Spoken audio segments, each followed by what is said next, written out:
Enterprise F Moriarty.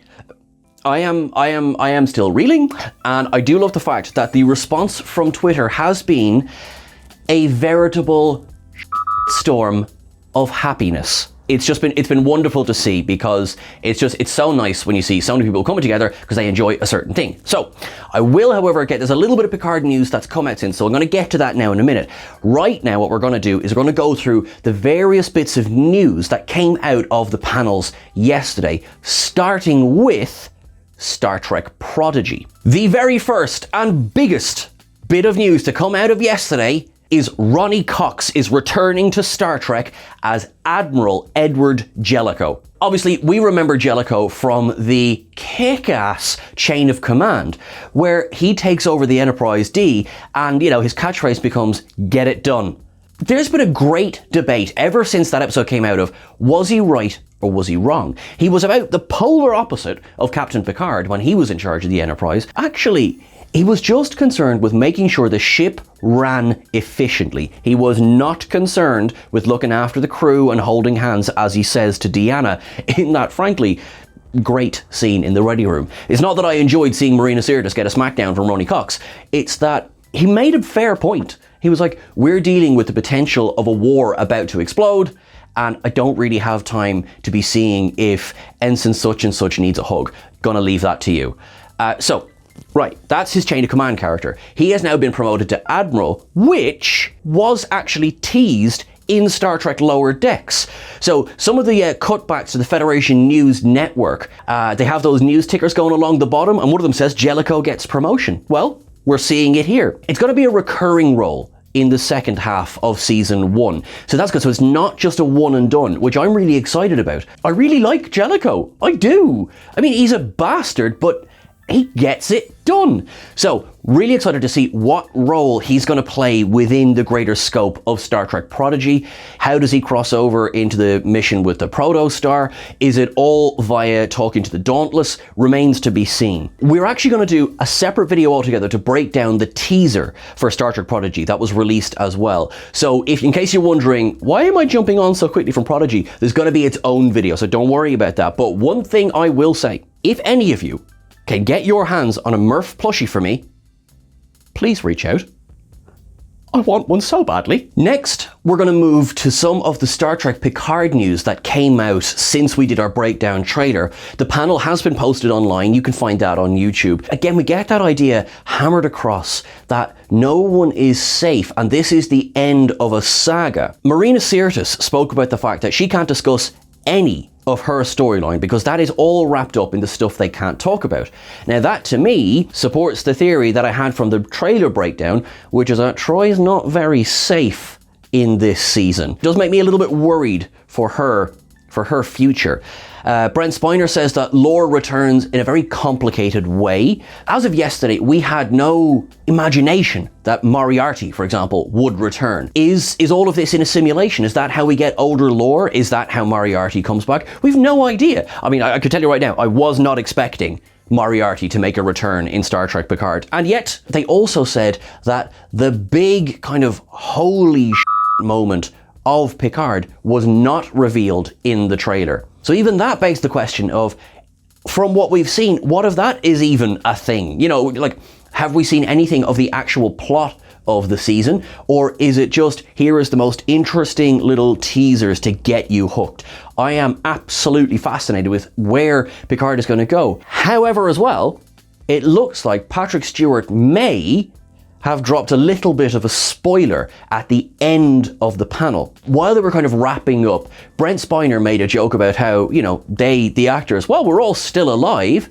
And Patrick Stewart says, we're open to a movie. You can't just say something like that, Patrick Stewart, because also that would tease that, does that mean they're all going to survive? Or maybe at least some of them will survive. I will say, I would not like to see Picard die at the end of this season. Not just because I don't want to see Picard die, but also because we've actually already done that. So the end of season 1, Picard dies in his human body and gets transferred into the Golem. You know, there's only so many times you can kill a character before it's like, oh, okay, they're back again.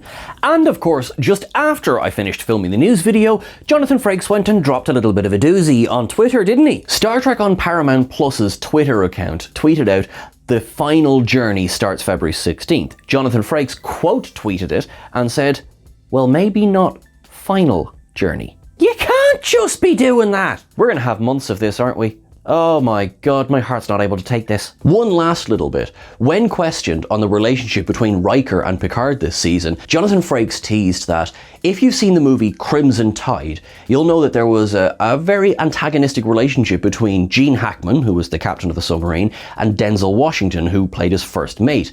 He did say that there might be a relationship a little like that between Riker and Picard this season, but assigning a role to each of them, like who's the Gene and who's the Denzel, would be a bit of a spoiler. So, okay, so now it's time to go out and watch Crimson Tide, apparently. Now, of course, Star Trek Discovery dropped the teaser for its 5th season as well. At the panel, Sonequa Martin Green beamed in via Zoom link from the captain's chair, which was... come on, it was a little bit awesome. It looks like we're going to have a much more mystery, action-adventure, Indiana Jones type season. And this is actually supported by an interview that Wilson Cruz and Michelle Paradise gave just after the panel. Michelle Paradise said that there was a very deliberate tonal shift going into season 5 from seasons 3 and 4, which she said had skewed a little bit darker, particularly with the DMA from season 4. This is a season all about we're chasing down a big mystery. There is an ancient power that they need to identify somewhere in the galaxy, and it seems to be all kind of a lot of fun. They're riding on motorbikes, and I enjoy that. It also, from what we understand of Star Trek Discovery to date, that fits for me. Like if you think back to the trailer for Star Trek Nemesis, where we see the Argo for the first time, and there was a little bit of a, that's new, whereas Burnham and the crew riding on motorbikes, yep, I buy it straight away, no problem. What's really important to me is that in Discovery Season 5, we go back to something that's a bit more fun. Because the last couple of seasons, while they've been engaging and while they've been very interesting, they haven't been an awful lot of fun. So if we can get that, I will be delighted. And based on the teaser, it does look like that's where we're going. Now, some casting news as well is that, first of all, playing the part of Captain Rayner is Callum Keith Rennie. Now, I would know him best from Battlestar Galactica. He played Leoben, one of the Cylon models. Spoiler, I guess, for like episode 1 of Battlestar Galactica. His Captain Rayner has some very identifiable pointed ears. And we're kind of unsure here in Trek Culture Towers as to whether he's playing a Vulcan or a Romulan. Now, at the moment, myself and Chris we're thinking Romulan. And our reasoning for that is, well, he's got a little bit more style, he's got his little goatee, and he's got a very human haircut. But also the description of the character is that he's about get stuff done, make apologies later on, which seems like a very Romulan way of doing things, because Vulcans probably wouldn't even apologize. We're also wondering if there's been a bit of a time jump between seasons 4 and 5, because as you recall, the Federation was only just beginning to return in season 4, including Ni'Var rejoining the Federation. Now, as a Vulcan or Romulan, or could be Mintakan or De Bruyne, it seems very, very fast for one of them to rise to the rank of captain. Of course, there's a couple of other theories as well. One is that he is from a colony of Ni'Var that was cut off thanks to the burn. You know, and from his point of view, was always still a member of the Federation.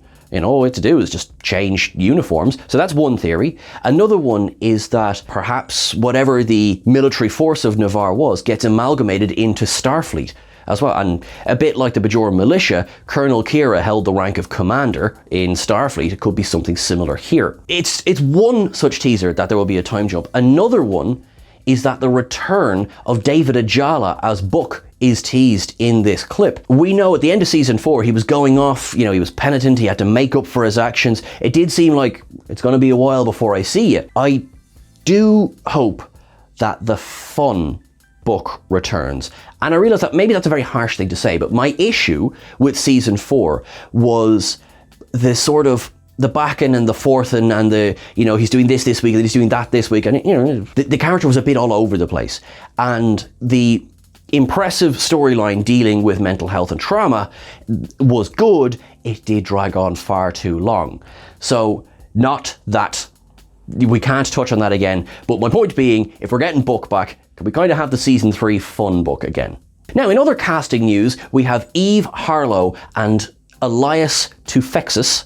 I hope I've pronounced that correctly, are appearing as Maul and La'ak, two kind of soldiers turned couriers who are going to be a bit of a headache for Burnham this season. So they're obviously on the hunt for whatever this mystery is as well. And by the looks of things, we're going to have an awful lot of run-ins. Are they going to be like main antagonists? Are they going to be anti-heroes? It's hard to tell at this point. Elias did say that La'ak is powerfully loyal to Maul. So perhaps, I mean, is he the Mr. Hum to Maul's Loxana Troy? Which I would love to see. Hard to tell. Now, one other bit of news is that IDW Publishing is releasing a comic, Star Trek Defiant, which will show Worf in Command of the Defiant. And I think that's bloody cool. And I just felt it needed to be said. So that is everything for now. So we're just going to sum up really quickly. Ronnie Cox is back as Admiral Jellico. We have teasing a Picard movie that Patrick Stewart is on for. We have Callum Keith Rennie, E. Harlow, and Elias Tufexis are joining the cast of Star Trek Discovery, which is going to go for a more action-adventure tone this season. Our Prodigy breakdown trailer will drop the day after this does. Go back and check out the breakdown trailer for Star Trek Picard. Please make sure that you like, share, and subscribe. That's the most important thing, because then you'll get notifications straight away when these videos drop. Folks, are you as excited as I am? I am really, really hyper now for all of Star Trek. I'm currently loving Lower Decks. We've got Prodigy is coming up in a couple of weeks. This is a good time to be a Trekkie. Let us know what you think in the comments below, and I will see you very, very soon. So until I see you again, make sure you live long and prosper, and hopefully Chris will get a little bit of sleep between now and the next one. Thanks very much.